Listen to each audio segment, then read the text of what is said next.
কৃষিকাজে জঙ্গলে আছে অনেক কিছু মঙ্গলে, কিছু আছে ওষুধি গাছ। আপনাদের দেখাই, এই যে এই লতা গাছটা ফুল আছে অনেকগুলো।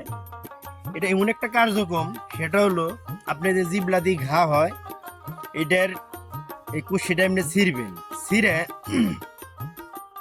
আপনারা এইটা এই পাপড়িগুলো ছিঁড়ে নেবেন, নিয়ে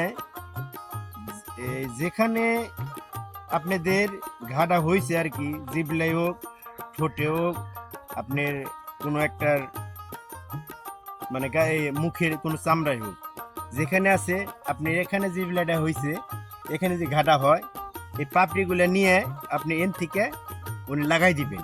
এখানে ধরবো, ধরার ভিতরে দেখবেন, ধরার পরে আপনি সর্বোচ্চ যদি ঘা হয় একদিন বা 2 দিন, 2 দিনের ভিতরে নেওয়ার পরে মানে আপনার 100%-এর ভিতরে পুরো 80% সাইরে যায়, মানে 3 দিনের ভিতরে নাই হয়ে যাব।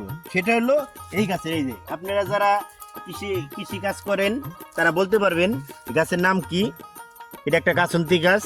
এটা হলো ওই কথায় আছে না যে কৃষিকাজের জঙ্গলে আছে অনেক মঙ্গলে, যেমন এটা একটা মঙ্গলের কাজ, মানে একটা গাছন্ত কাজ।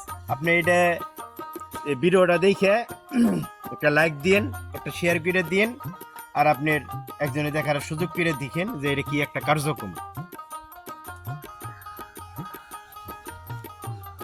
এই গাছের আরো কিছু গুণাগুণ আছে, সেটা হলো আপনার যদি দাঁত ব্যথা থাকে, যেখানে ব্যথাটা আর কি, জের মারির বলেন, কারো ওই যে দাঁতের গোড়া বলেন, সেটা এইরকম করে ছিঁড়ে আপনি পাপড়িগুলা আপনি একটা হাতে কোনো একটা পাত্রে আপনি হাতে নিতে পারেন, কারণ ফুলটা তো ছোট, সেটা এইভাবে করে নিয়ে আপনার ব্যথাগুলো আপনি দাঁতটা ব্যথা এখানে ব্যথাটা এনে নিয়ে এভাবে লাগাই দিবেন, ইনশাল্লাহ আপনার দাঁত ব্যথা সেরে যাবে।